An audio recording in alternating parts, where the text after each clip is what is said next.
Hello friends, તમારું ફરીથી સ્વાગત છે કેમેસ્ટ્રી ક્લાસીસમાં।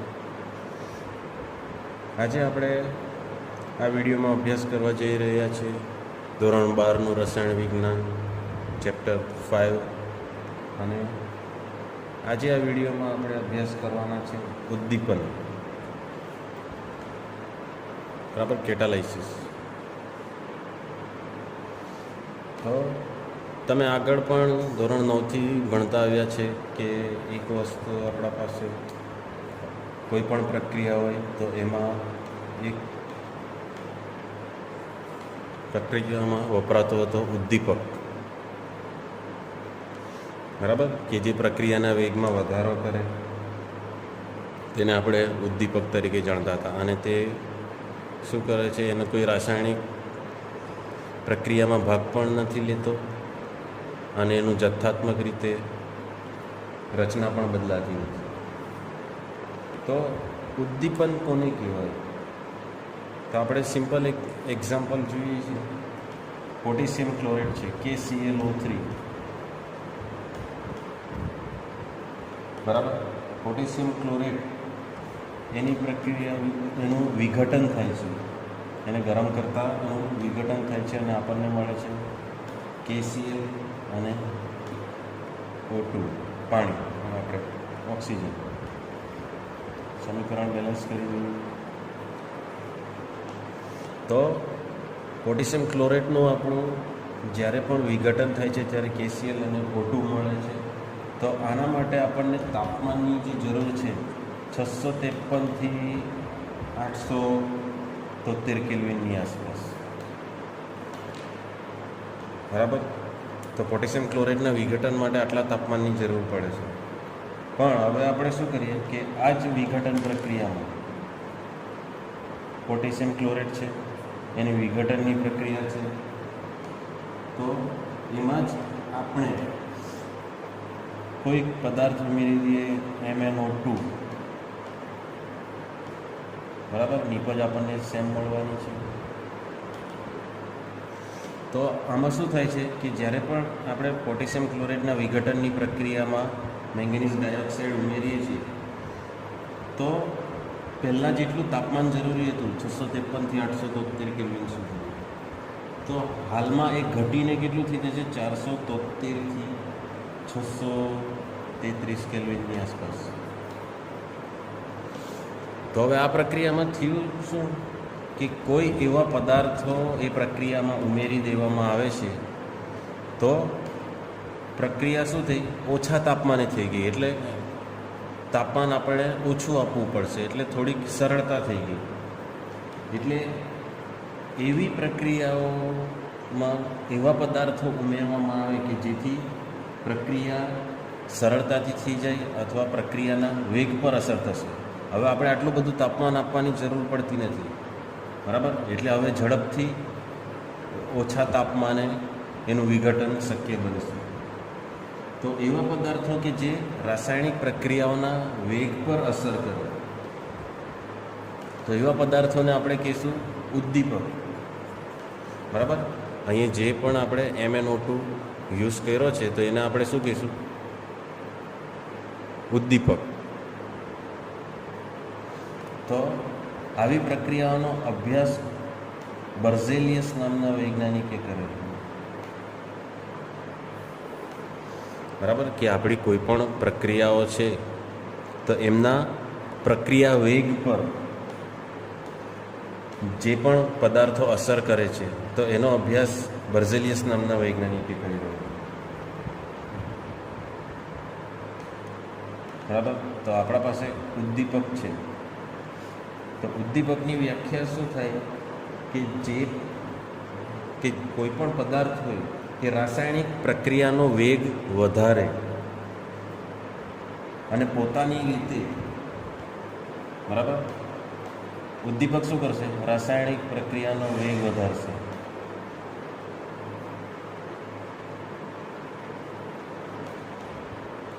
પરંતુ પોતે જે છે ઉદ્દીપક પોતે રાસાયણિક રીતે અને જથ્થાત્મક રીતે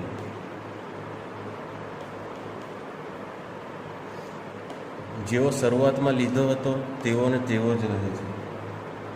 બરાબર, જથ્થાત્મક રીતે ફેરફાર વગર રહે છે.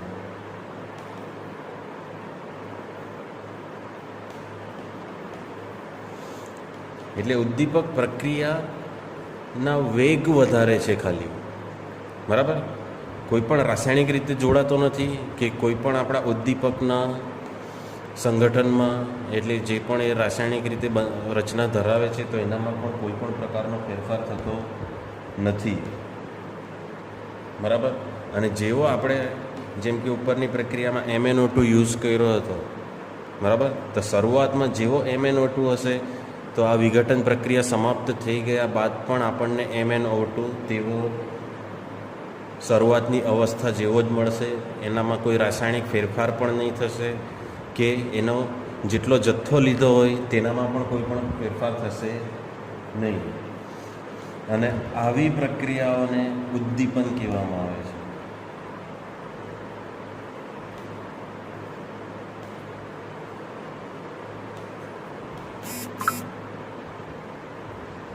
ઠીક છે, તો શું થયું કે એવા પદાર્થો કે જે રાસાયણિક પ્રક્રિયાઓનો વેગ વધારે છે અને પોતાની જાતે કેવા રાસાયણિક રીતે અને જથ્થાત્મક રીતે કોઈ પણ ફેરફાર વગર રહે છે. બરાબર, તો એવા પદાર્થોને આપણે શું કહીશું? ઉદ્દીપક. અને આ આખી પૂરી ઘટનાને શું કહીશું આપણે? ઉદ્દીપન. બરાબર, એમાં બીજી બે વસ્તુ વધારે આવે છે કે અમુક પ્રક્રિયાઓમાં શું હોય? ઉદ્દીપકની સક્રિયતામાં વધારો કરે, એટલે કે ઉદ્દીપક વધારે સક્રિય રીતે કામ કરી શકે. તો એવા પદાર્થોને કહેવામાં આવે છે ઉદ્દીપક પ્રવર્ધકો. તો એ પ્રવર્ધકો શું કરે? ઉદ્દીપકની સક્રિયતામાં વધારો કરે. એટલે એવા પદાર્થો કે જે ઉદ્દીપકની સક્રિયતામાં વધારો કરે તો એને આપણે શું કહીશું? ઉદ્દીપક પ્રવર્ધકો. ને એવું જ બીજી વસ્તુ આવે છે કે ઉદ્દીપકીય વિષ, એટલે ઝેર, કે જે શું કરશે? ઉદ્દીપકની સક્રિયતામાં ઘટાડો કરે. તો એને આપણે કહીશું ઉદ્દીપકીય વિષ. ઠીક છે, કે ઉદ્દીપક કોને કહેવાય? ઉદ્દીપન પ્રક્રિયા કોને કહેવાય? અને બીજું છે આપણા પાસે ઉદ્દીપકીય વિષ અને ઉદ્દીપકીય પ્રવર્ધકો. તો એના માટે આપણા પાસે એક્ઝામ્પલ છે. તમે આગળથી 9માંથી ભણતા આવ્યા છે કે નાઇટ્રોજન વાયુ અને હાઇડ્રોજન વાયુ ભેગા મળીને શું બનાવશે? એમોનિયા. હેબર વિધિ. સમીકરણ બેલેન્સ કરી. તો હેબર વિધિમાં ઉદ્દીપક તરીકે આયન વપરાય છે. બરાબર, આયન જે છે એ કેવું છે? ઉદ્દીપક, કે જે એમોનિયા બનવાની પ્રક્રિયામાં વધારો કરે છે.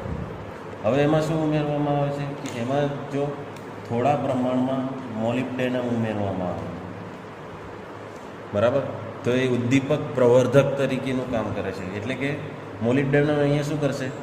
ઉદ્દીપક આયનની સક્રિયતામાં વધારો કરશે. એટલે જે પણ એમોનિયા બનવાની પ્રક્રિયા છે એને હજુ વધારે ઝડપી બનાવશે. તો અહીંયા મોલિબ્ડેનમ જે છે તે આપણો આ પ્રવર્ધક છે. બરાબર, એમોનિયાની બનાવટની પ્રક્રિયા છે એમાં આયન એ ઉદ્દીપક છે અને આયનની સક્રિયતામાં કોણ વધારો કરે છે? મોલિબ્ડેનમ. એટલે મોલિબ્ડેનમને શું કહેવાશે? ઉદ્દીપક પ્રવર્ધક. હવે એનાથી આગળ વધીએ કે હવે ઉદ્દીપનના પ્રકારો કયા કયા છે?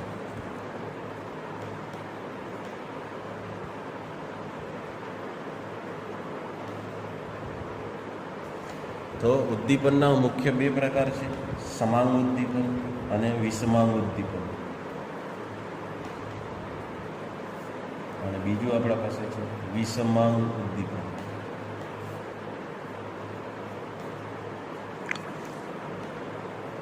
તો સમાંગ ઉદ્દીપનમાં શું હશે કે પ્રક્રિયકો હશે, નિપજ હશે અને બીજું કોણ હશે? ઉદ્દીપક. તો પ્રક્રિયકો, નિપજ અને ઉદ્દીપક બધા જ જે છે બરાબર એક જ કલામાં હોય.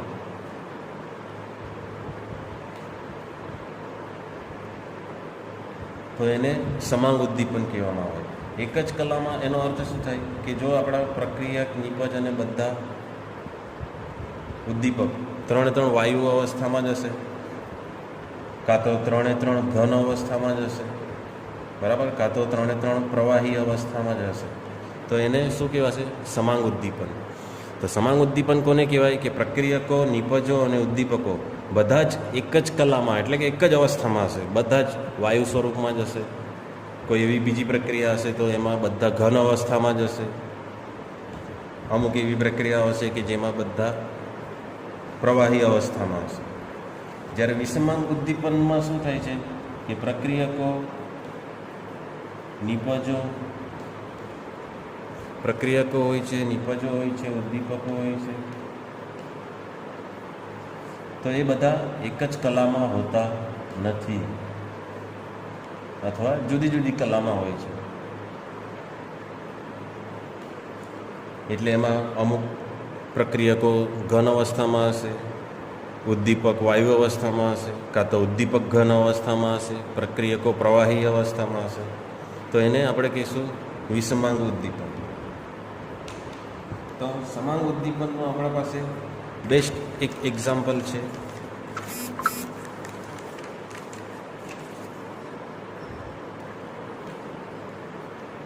તમે સુક્રોઝનું જળ વિભાજન જોયું હશે, C12H22O11 બરાબર પ્લસ વોટર. તો એની પ્રક્રિયાથી સુક્રોઝનું જ્યારે પણ જળ વિભાજન કરવામાં આવે તો આપણને મળે છે ગ્લુકોઝ અને ફ્રુક્ટોઝ C6H12O6 પ્લસ C6H12O6 બરાબર. અહીંયા ઉદ્દીપક તરીકે વપરાય છે H2SO4. તો આમાં શું છે? સમાંગ ઉદ્દીપનનું ઉદાહરણ છે. તો આ બધા જે છે એ પ્રવાહી લિક્વિડ અવસ્થામાં આવશે. એટલે એ શું થઈ ગયું? સમાંગ ઉદ્દીપન. અહીંયા આપણું સુક્રોઝ પ્રવાહી અવસ્થામાં છે, પાણી પોતે પ્રવાહી જ છે, H2SO4 જે ઉદ્દીપક તરીકે લીધું છે એ પણ પ્રવાહી અવસ્થામાં છે, અને આપણને જે નિપજ મળે છે ગ્લુકોઝ અને ફ્રુક્ટોઝની, તો એ પણ બંને પ્રવાહી અવસ્થામાં છે. તો અહીંયા પ્રક્રિયા, નિપજ, ઉદ્દીપક બધા જ પ્રવાહી અવસ્થામાં છે. તો આ શું થઈ જશે? સમાંગ ઉદ્દીપન. બરાબર. અને વિષમાંગ ઉદ્દીપનનું બેસ્ટ એક્ઝામ્પલ છે આપણા પાસે વનસ્પતિ તેલ. આપણે તેલમાંથી ઘી બનતા મોટે ભાગે જોયું હશે. તો વનસ્પતિ તેલનું શું કરવામાં આવે? હાઇડ્રોજનેશન.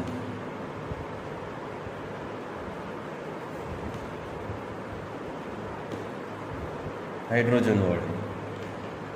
તો એનામાંથી આપણને મળે છે વનસ્પતિ ઘી.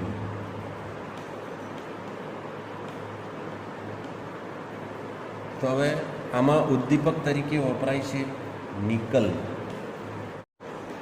તો આપણે જોયું કે વનસ્પતિ તેલનું વનસ્પતિ ઘીમાં નિકલ ઉદ્દીપક વડે હાઇડ્રોજનેશન થાય છે. તો અહીંયા વનસ્પતિ તેલ પ્રવાહી અવસ્થામાં હશે, હાઇડ્રોજન વાયુ અવસ્થામાં છે, નિકલ જે છે એ ઘન અવસ્થામાં હશે, અને વનસ્પતિ ઘી પણ ઘન અવસ્થામાં છે. તો તમે અહીંયા જોઈ શકો છો કે પ્રક્રિયક, નિપજ અને આપણા ઉદ્દીપક બધા જુદા જુદી કલામાં છે, જુદી જુદી અવસ્થામાં છે. એટલે આ પ્રકારના ઉદ્દીપનને આપણે વિષમાંગ ઉદ્દીપન કહીએ છીએ. બરાબર. હવે ઉદ્દીપનની પ્રક્રિયા કઈ રીતે કાર્ય કરે છે, તો એની આપણે ક્રિયાવિધિ જોઈએ.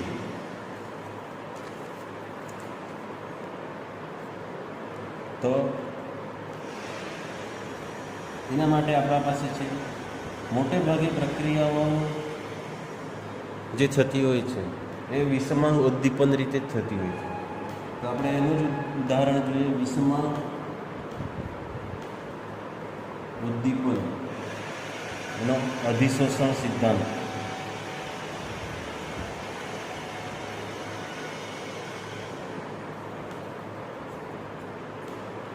બરાબર, કે વિષમાંગ ઉદ્દીપનમાં આખી પ્રક્રિયા કઈ રીતે થાય છે.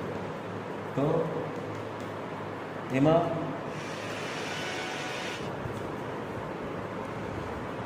આપણે જોવાનું છે વિષમાંગ ઉદ્દીપનમાં અધિશોષણનો સિદ્ધાંત. તો એમાં આખી ક્રિયાવિધિ કઈ રીતે થાય છે. તો સૌથી પહેલાં શું થશે કે પ્રક્રિયકોનું ઉદ્દીપકની સપાટી તરફ પ્રસરણ થશે.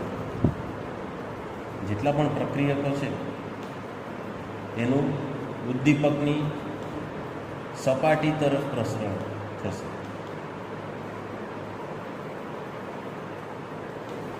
એટલે જેટલા પણ આપણા પ્રક્રિયકો હશે તે પહેલાં શું થશે, ઉદ્દીપકની સપાટી પર પ્રસરણ થશે, એટલે ત્યાં ગોઠવાશે. પછી શું થશે, એ ઉદ્દીપકની સપાટી પર અધિશોષણની પ્રક્રિયા થશે. એ પ્રક્રિયકોનું અધિશોષણ થશે. એના પછી શું થશે કે જે પણ અધિશોષણ થઈ ગયા પ્રક્રિયકના અણુ, તો હવે એ પ્રક્રિયકના અણુ એકબીજા સાથે પ્રક્રિયા કરશે અને બનાવશે મધ્યવર્તી સંયોજન. અને આપણે એક ઉદાહરણથી જોઈએ જેથી તમને ખબર પડશે. ચોથું છે કે હવે મધ્યવર્તી સંયોજન બની ગયું, તો જે પણ નિપજ બની છે આપણી ઉદ્દીપકની સપાટી પર, તો નિપજનું અપશોષણ થશે ત્યાંથી. એટલે કે હવે ઉદ્દીપકની સપાટી પરથી દૂર થશે. અને લાસ્ટ તબક્કો છે કે નિપજનું શું થશે, ઉદ્દીપકથી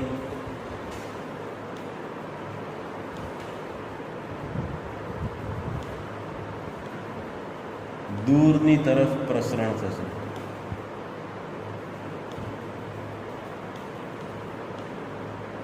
બરાબર.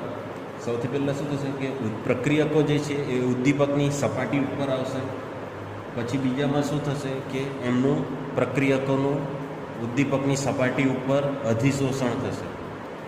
હવે પ્રક્રિયકો ઉદ્દીપકની સપાટી પર એકબીજા સાથે પ્રક્રિયા કરશે અને એના પછી શું થશે કે એક મધ્યવર્તી સંયોજન બનશે આપણું ઉદ્દીપક પ્રક્રિયકોનું જોડાણ. પછી શું થશે, એના ઉદ્દીપકની સપાટી ઉપરથી નિપજ દૂર થઈ જશે. અને છેલ્લે કે એ નિપજ અને ઉદ્દીપક એ એકબીજાથી દૂર ગોઠવાશે, જેથી એની સપાટી પાછી ખાલી થઈ જાય અને બીજા પ્રક્રિયકો આવીને જોડાઈને ફરીથી એ પ્રક્રિયાનું પુનરાવર્તન થયા કરે.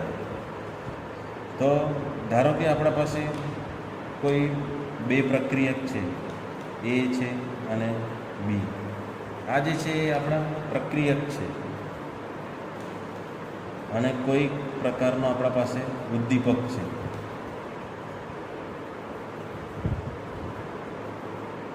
બરાબર. આ ઉદ્દીપક છે અને એ અને બી આપણા પ્રક્રિયક છે. તો સૌથી પહેલાં શું થશે કે પ્રક્રિયકોનું આ ઉદ્દીપકની સપાટી તરફ પ્રસરણ થશે અને પ્રસરણ થઈને શું થશે, એમનું મધ્યવર્તી સંયોજન બનશે.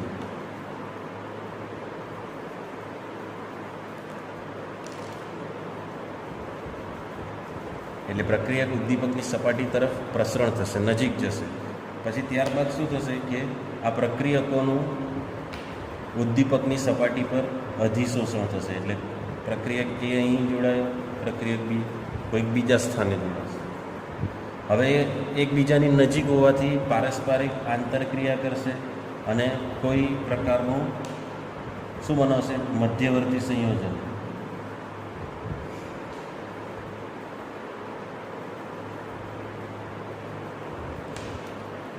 હવે શું થશે, આ એ અને બી જે છે એ એકબીજા સાથે જોડાઈ જશે. ઠીક છે, તો આ એક પ્રકારનું આપણું મધ્યવર્તી સંયોજન બન્યું છે. હવે શું થશે કે જે પણ આપણી આ નિપજ બની છે એ ઉદ્દીપકની સપાટી પરથી અપશોષણ થશે.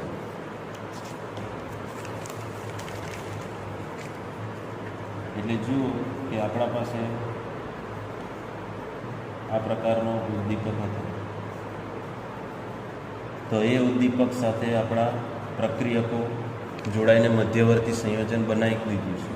તો હવે શું થશે કે આપણા જે નિપજ બની છે એ શું થશે, ઉદ્દીપકની સપાટી પરથી અપશોષણ થશે, એટલે એના પરથી દૂર થઈ જશે.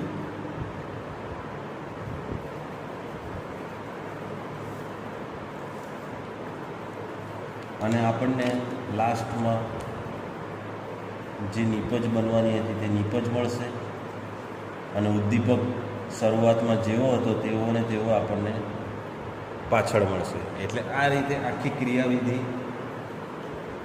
એની કામ કરે છે. હવે એની ખાસ ઉદ્દીપકની ખાસિયત શું છે, જેટલા પણ આપણા ઘન ઉદ્દીપક હોય તો એની ખાસિયત, તો પહેલી આપણે એની ખાસિયત છે કે એની સક્રિયતા વધારે હોય છે. ઘન ઉદ્દીપક જેટલા પણ છે આપણા પાસે, તો એમની ખાસિયત સૌથી વધારે છે, એમની સક્રિયતામાં ખૂબ વધારો છે. જેમ કે એક પ્રક્રિયા છે હાઇડ્રોજનેશન.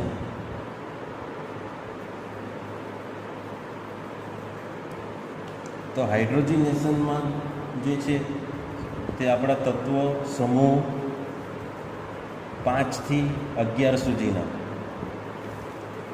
જેટલા પણ તત્વો છે, સમૂહ 5 થી 11ના તત્વો, તો એ તત્વોની સક્રિયતા હાઇડ્રોજનેશનમાં સૌથી વધારે છે.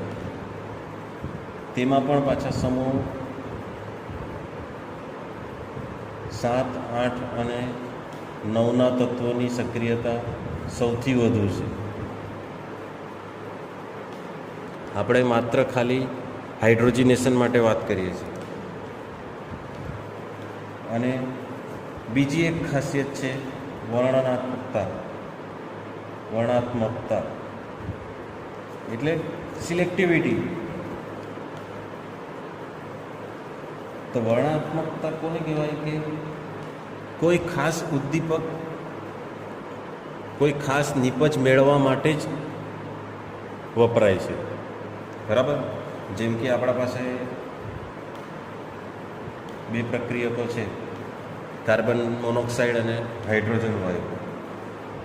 તો આ બંને જુદા જુદા ઉદ્દીપકની હાજરીમાં જુદી જુદી નિપજ આપે છે. આપણે એક્ઝામ્પલ જોઈએ કે કાર્બન મોનોક્સાઇડ અને હાઇડ્રોજન વાયુ, તો એ નિકલ ઉદ્દીપકની હાજરીમાં મિથેન અને પાણી આપે છે. બરાબર? એવી જ રીતે જો બીજો ઉદ્દીપક લઈએ, કાર્બન મોનોક્સાઇડ અને હાઇડ્રોજન વાયુ, કોપરની સાથે ઝિંક ઓક્સાઇડ અને ડાઇક્રોમેટ, તો આપણને મળે છે મિથેનોલ CH3OH. અને એવી જ રીતે કાર્બન મોનોક્સાઇડ અને હાઇડ્રોજન વાયુ માત્ર કોપર ઉદ્દીપકની હાજરીમાં ફોર્માલ્ડીહાઇડ આપે છે HCHO. એટલે તમે જોઈ શકો છો કે કાર્બન મોનોક્સાઇડ અને હાઇડ્રોજન વાયુ બંને પ્રક્રિયકો એક સરખા જ છે, પરંતુ અહીંયા શું બદલાય છે, માત્ર ખાલી ઉદ્દીપક. પહેલાં નિકલ લીધો તો મિથેન આપે છે, કોપર અને ઝિંક ઓક્સાઇડનું લીધું તો મિથેનોલ આપે છે, અને માત્ર કોપર લઈએ તો ફોર્માલ્ડીહાઇડની નિપજ આપે છે. એટલે આ શું છે કે બધા જ ધાતુઓ અથવા ઉદ્દીપક બધી જ પ્રક્રિયા માટે નથી વાપરી શકાતા. એમનો સ્પેશિયલ કોઈ નિપજ મેળવવા માટે, તો જેમ કે આપણે માત્ર મિથેન મેળવવો હોય તો આપણને નિકલ ઉદ્દીપકની જ જરૂર પડે. અને આપણે માત્ર ફોર્માલ્ડીહાઇડ મેળવવું હોય તો આપણને કોપર ઉદ્દીપકની જ જરૂર પડે. ઠીક છે, એટલે ચોક્કસ નિપજ મેળવવા માટે કોઈ ચોક્કસ પ્રકારના જ ઉદ્દીપકની જરૂર પડે. તો એના આવા ગુણધર્મને વર્ણાત્મકતા કહેવામાં આવે છે. એટલે એની બે ખાસિયત છે કે સક્રિયતા વધારે છે આપણા ઉદ્દીપકની, બીજું વર્ણાત્મકતા છે એની. ઠીક છે, વિડીયો ખાસો લાંબો થઈ ગયો છે, તો આનો બીજો ઉદ્દીપનનો બીજો અડધો પાર્ટ આપણે બીજા વિડીયોમાં જોઈશું. Thank you.